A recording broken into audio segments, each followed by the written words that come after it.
Ya se ve, ¿verdad? Ya, doctor. Ya, ok. Bueno, entonces, doctores, vimos los tratamientos que fueron todos estos. Ok, voy a regresarme a las diapos. Ven que les dije que me iba a quedar como en estas, nada más para que en esta parte me interesa no tanto las dosis. Las dosis finalmente esas, les voy a entregar al final una tabla con las dosis que tenemos aquí de México. Entonces, bueno, de esta tabla únicamente quiero que entendamos lo que son prácticamente efectos secundarios. Es la parte que más me interesa de esto. Entonces, por favor, doctores, fármacos tiacidas.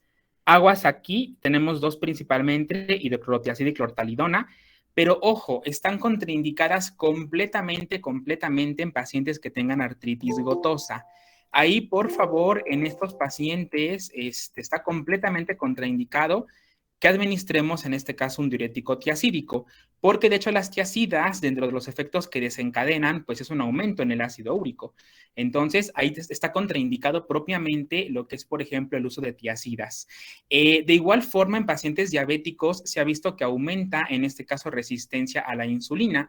Por ese motivo es que tenemos que ser muy cuidadosos aquí con el uso de las tiacidas en pacientes con diabetes mellitus. Entonces, bueno, básicamente serán como de los efectos secundarios los más importantes aquí.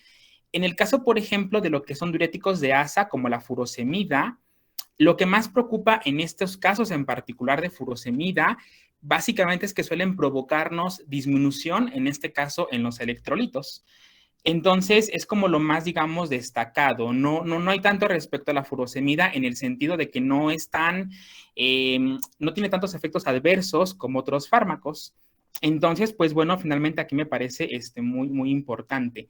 Y finalmente aquí la furosemida, doctores, aguas con la furosemida en pacientes que cursen con otro tipo de alteraciones hidroelectrolíticas. Recuerden que la furosemida genera caída tanto de potasio. Entonces, no olvidar, por favor, y eso apúntenlo porque es un punto bien importante, eh, los diuréticos de asa como la furosemida, desencadenan, obviamente, hipocalemia. Y ojo, la principal arritmia que desencadena una hipocalemia se conoce como torsades de Pointes. Torsades de Pointes, ¿ok? También recibe otros nombres. También se le conoce como taquicardia helicoidal.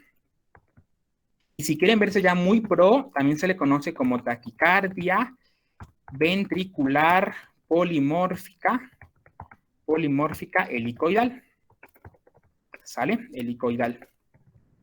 Entonces, bueno, finalmente este Torsades de Pointes tiene estos nombres y bueno, hay que tomarlo muy en cuenta. Hay una pregunta, doctores, una pregunta que yo un poquito más, digamos, difícil, que en este caso, si en su momento pues quieren ser residentes, si quieren trabarse a lo mejor al adscrito o a quien quieran en este caso, también recibe otro nombre la taquicardia de Torsades de Pointes, tiene también otro nombre y es un epónimo, de hecho es como un epónimo que se llama taquicardia de Desertené. ¿Sale? Es esto un origen francés, entonces, bueno, es una pregunta que en interna se las pudiesen aplicar, obviamente, como un punto difícil, ¿no? Entonces, ojo en este caso con la furo siempre tenemos que indicarla bajo control electrolítico, porque tomen en cuenta que la hipocalemia, la principal arritmia que desencadena una hipocalemia es Torsades de Pointes. También, como les comento, se llama taquicardia helicoidal o taquicardia ventricular polimórfica helicoidal. Y bueno, finalmente esta arritmia la veremos más adelante, pero sí quiero puntualizar de una vez. Tratamiento de Torsades de Pointes, sulfato de magnesio. Que se van a administrar ustedes sulfato de magnesio y es un fármaco que responden súper bien los pacientes con, en este caso, sulfato de magnesio, ¿sale? Entonces, bueno, hay que tomar en cuenta ese tipo de puntos que les voy dando, porque ya un poquito más adelante que manejemos directamente el tema de arritmias, pues ahí veremos ya un poquito más de profundidad en cada uno de estos manejos, ¿ok? Finalmente administramos sulfato de magnesio, responden muy bien los pacientes con esta condición, con Torsades de Pointes, y les digo, ya más adelante veremos, pues obviamente, cómo son las características electrofisiológicas de esta arritmia. Entonces, bueno, ahorita únicamente tengan en cuenta propiamente Torsades de Pointes, tratamiento de elección, sulfato de magnesio. Y bueno, si quieren de una vez apuntar aquí la dosis, se da básicamente en bolo, 2 gramos en bolo de sulfato de magnesio. Y ya, se administra básicamente y bueno, básicamente lo que se hace con los pacientes. Ajá, es una taquicardia muy bonita en realidad. Les comento que a mí me gusta mucho Electro, me encanta Electro, es como el tema que más me gusta de medicina, de todo en general. Y la torsades de Pointes se ve muy bonita. Digo, es una arritmia obviamente que el paciente no va a estar en paro, pero que sí tiene tendencia a hacernos bajo gasto cardíaco. Pero se ve muy padre porque pareciera que va como en una hélice la arritmia. Y bueno, los mecanismos son muy interesantes. Más adelante veremos los mecanismos arritmogénicos de un torsades de Pointes, ¿ok? Entonces, aguas aquí nada más, doctores, con la furosemida en paciente con desequilibrio hidroelectrolítico. En este caso, ojo aquí, ese es un punto bien importante. Acuérdense que los antagonistas de aldosterona es sinónimo de diuréticos ahorradores de potasio. Se los comento porque realmente el nombre, digamos, correcto es este, antagonistas de aldosterona. Que obviamente en la facu nos los explican como ahorradores de potasio, pero muchas veces no lo van a oír así. El clásico que tenemos aquí es de espiro, básicamente espironolactona, y aquí el único efecto que tenemos directamente es propiamente la hipercalemia. Recordemos que como retiene aquí potasio, obviamente, pues finalmente a nivel de la sangre se retiene como tal potasio. Ojo aquí, ¿qué implica esto? Que el espironolactona, ojo aquí, modifica una cosa que se llama gradiente transtubular glomerular de potasio. Entonces, ok, el nombre es muy complejo, pero eso en nefro, les comentaba a ustedes que es muy seguro que me den nefro el siguiente semestre.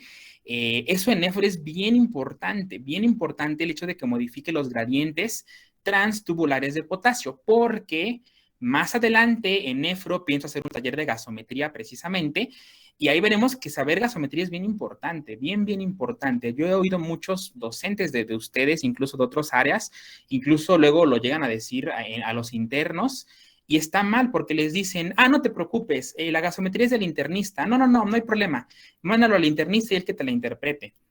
Y entonces, ¿dónde queda? Pues de pronto eso de querer ser como mejores, ¿no? ¿Dónde queda ese, qué pasa ahí con ese conformismo? Y no debería ser, no debería ser. Entonces, bueno, parte del abordaje gasométrico muchas veces se hace también aquí, por ejemplo, tomando electrolitos urinarios. Entonces, únicamente quédense aquí con que el espiro aumenta potasio en la sangre, baja el potasio en la orina y eso modifica lo que se llama gradiente transtubular y nada más.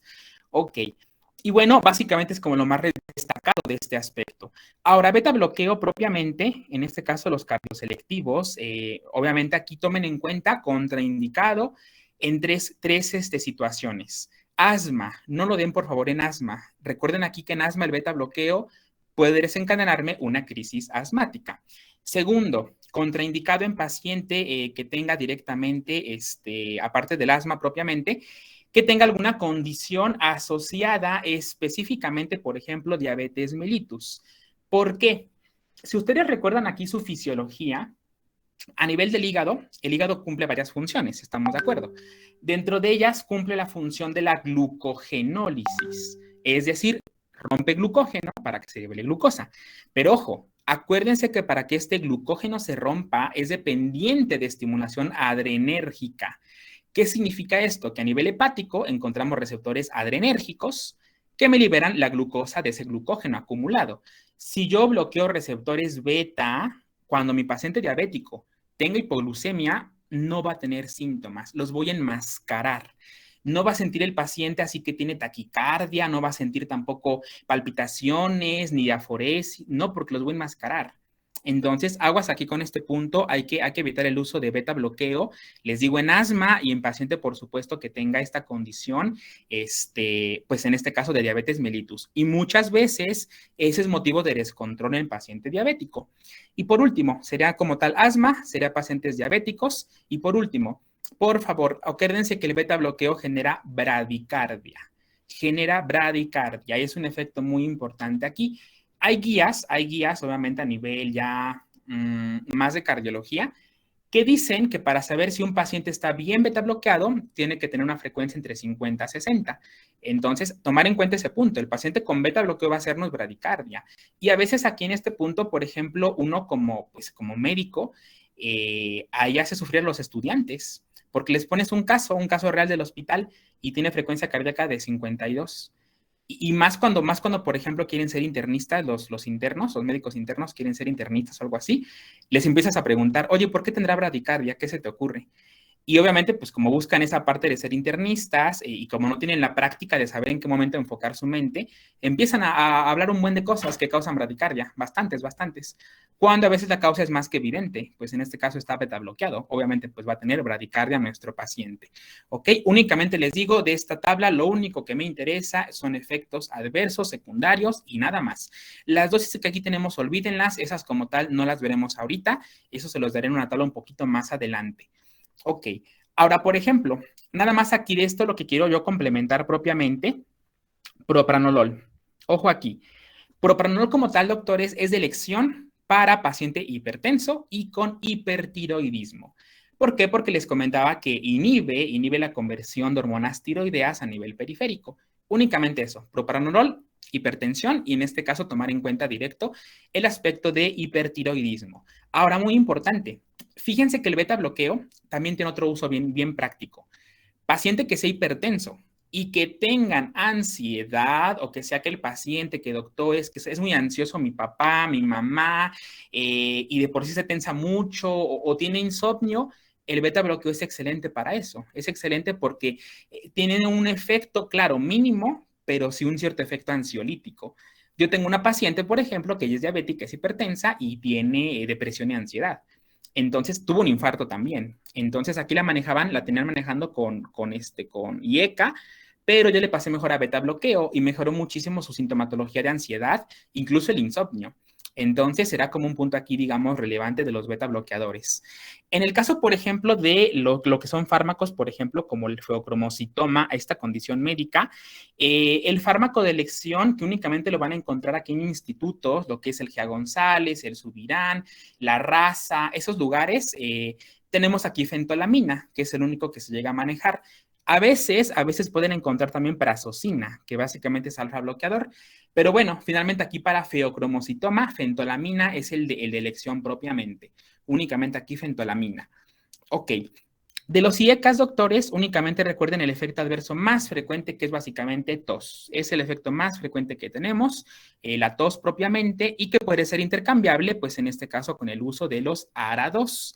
¿Sale? Son fármacos aquí propiamente autorizados. Ahora, por ejemplo, esta tabla viene en Harrison y anteriormente se marcaba la lisquireno como un inhibidor de renina. Sin embargo, fíjense que este fármaco ya en las guías actuales no perdió interés. Perdió mucho interés aquí en los estudios que se hicieron, porque se encontró que realmente el efecto no era tan bueno como se esperaba. No era tan bueno, entonces, bueno, la lisquireno pasó a ser de las últimas opciones terapéuticas. En su momento fue un auge. Yo me acuerdo que cuando llevé endocrino allá en México, cuando rotamos por endocrinología, pues era como lo más maravilloso para hipertensión, el lisquireno. Pero actualmente no, perdió mucho aquí efecto, entonces, bueno, nada más tomar en cuenta eso. A calcio antagonistas, recuerden, contraindicados en bloqueos y en insuficiencia cardíaca. Recuerden que son desencadenantes, ¿no? Entonces, bueno, básicamente como que es esta parte propiamente.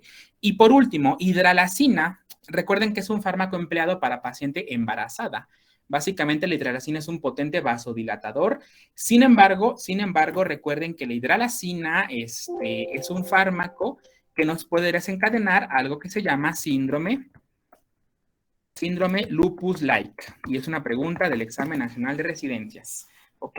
La hidralacina puede desencadenarme en la paciente embarazada un síndrome lupus-like. ¿Esto qué es? Es muy parecido a lupus, solamente que no es lupus.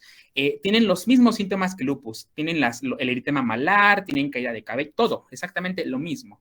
Búsquenlo, busquen síndrome de lupus-like, es muy interesante porque son el lupus causados por fármacos, pero no es propiamente lupus. Entonces, bueno, ya con su doctor de gineco o su doctor de obste les explicará cómo manejar a la paciente hipertensa y con embarazo. Eso aquí no me meto en eso porque ni siquiera es de mi área ni tampoco es de cardio. Ok. Y bueno, únicamente como puntualizar como estos puntos que fuimos destacando de cada uno. Ok. ¿Dudas, doctores, que tengan aquí nada más con la parte de los efectos secundarios? ¿Quedó claro todo? Ok, bueno, entonces, doctores, en tratamiento vamos a ver, digamos, como que tres ejes. Ya vimos los algoritmos, ya quedaron los algoritmos claros, vimos ya los medicamentos propiamente. ¿Qué sigue después? Ahora lo que sigue ya es como tal hacerlo más práctico. Lo que me comentaban la vez pasada, oiga doctor, entonces cambio de medicamento luego o le puedo aumentar la dosis. Ya será como un poquito la parte plenamente práctica. Entonces déjenme paso. Ok, bien, voy a cerrar tantito esta parte. Ok, bueno, entonces, doctores, voy a abrir una historia clínica que, por cierto, la modifiqué, por supuesto. Le modifiqué aquí los nombres, que es básicamente esta parte de aquí. Ok, entonces, esto que tenemos aquí, justamente esta historia clínica que aquí les coloco, es de las historias clínicas que me pareció, pues más importantes porque nos habla de un caso, es un caso real que uno de ustedes mandó precisamente y es un caso que tiene diagnósticos múltiples. Entonces, ahorita únicamente lo que yo quiero que vayamos haciendo de esta primera parte de historia clínica es básicamente ir analizando como los puntos, en este caso destacados, enfocados a hipertensión arterial. Aquí por ahí encontré, de hecho, de los diagnósticos que tenemos, son varios. Los diagnósticos que ahorita veremos, que quiero que los vean de una vez, son precisamente todos estos. Vemos que hay hipertensión arterial, AR, Sjögren. Esto me llamó mucho la atención porque aquí nos integra un solo síndrome. Cuando un paciente tiene artritis reumatoide y me hace Sjögren, ese es un solo síndrome, entra en un solo síndrome. Ahorita veremos cuál. También hay incontinencia y aquí tenemos oportunidad porque aquí precisamente hay fármacos antihipertensivos que me mejoran el tono del esfínter vesical. Ahorita veremos cómo cuáles.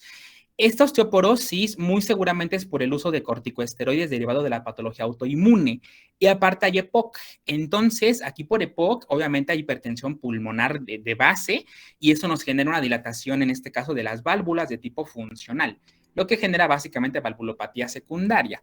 Entonces, este caso en particular, la idea que yo les dejara casos no fue tanto para, digo, sí, para evaluar cómo hacen sus historias clínicas, pero para que vean la vida real. Este es un paciente, es una paciente real.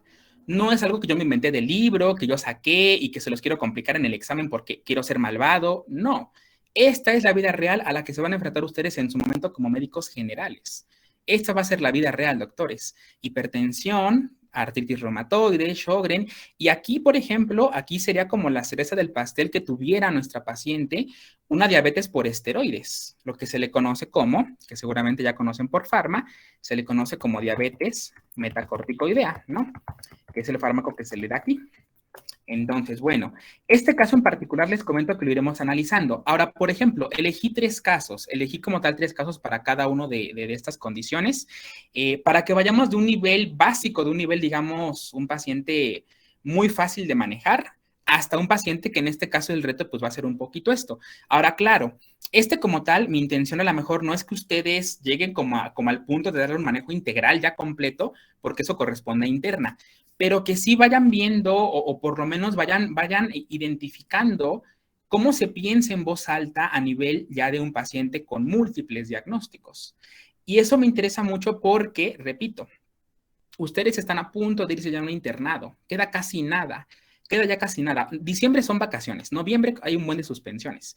El otro semestre finalmente pues ya son pocas materias, pero ustedes tengan en cuenta que ya, o sea, realmente el último semestre, hasta donde yo recuerdo en la facultad, ya como los últimos 2 meses son para puras citas, que para el SAT, que para checar el número de plazas, que para el acto pub, y ya no es igual. Ya ese último semestre ni siquiera se cuenta porque ya son más papelería que otra cosa. Entonces, pues sí me gustaría como ir analizando los casos con cada uno de ustedes para que vayan viendo cómo importan muchas materias al final de la medicina, ¿ok? Entonces, bueno, antes de que pasemos a ese punto, se me pasaba a comentarles cuáles van a ser las metas en nuestro paciente para que con base en eso vayamos trabajando este punto. Se me pasó a comentarles eso de las metas que están justamente aquí. Ok, entonces, doctores, esto se ve muy complejo, ¿Cuáles van a ser las metas que ustedes tienen que considerar para cualquier paciente?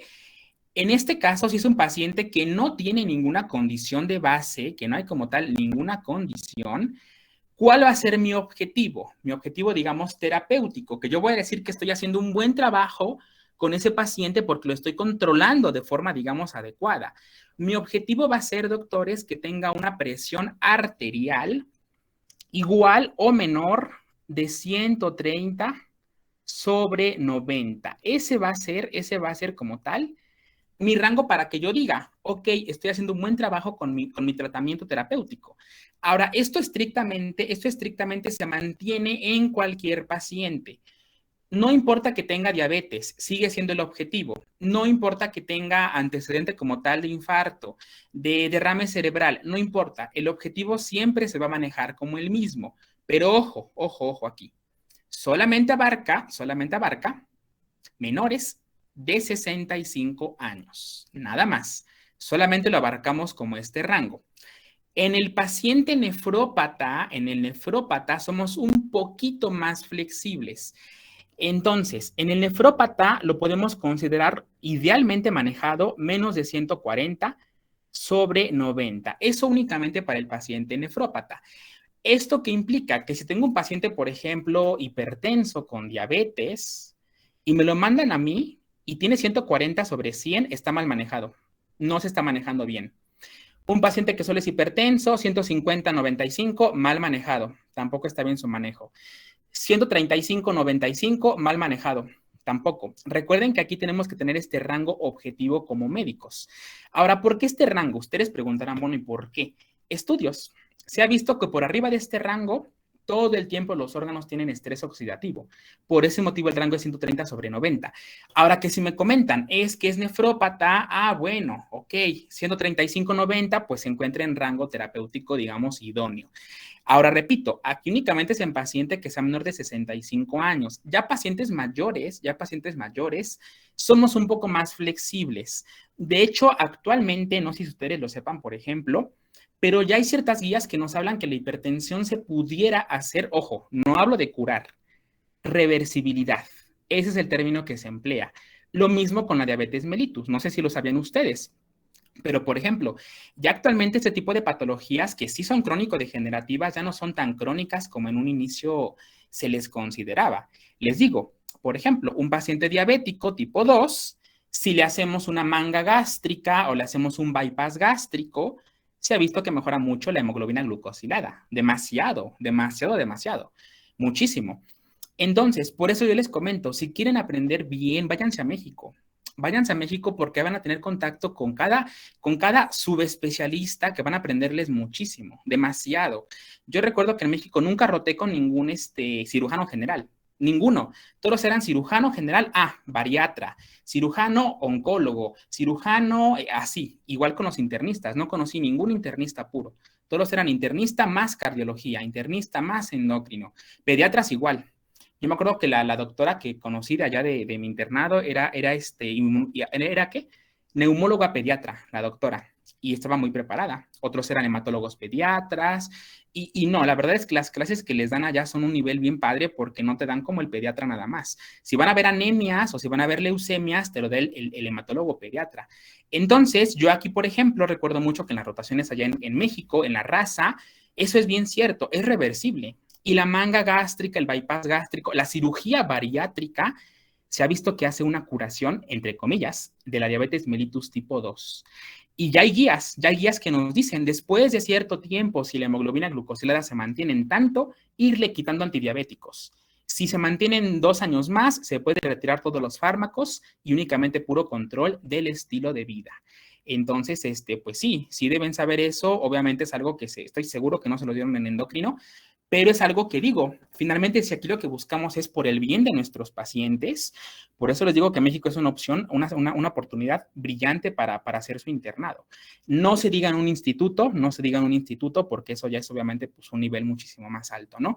Entonces, sí, doctores, la diabetes mellitus puede ser reversible, por supuesto. Hay artículos que hablan de eso, incluso, por ejemplo, para hipertensión arterial de este paciente que tenemos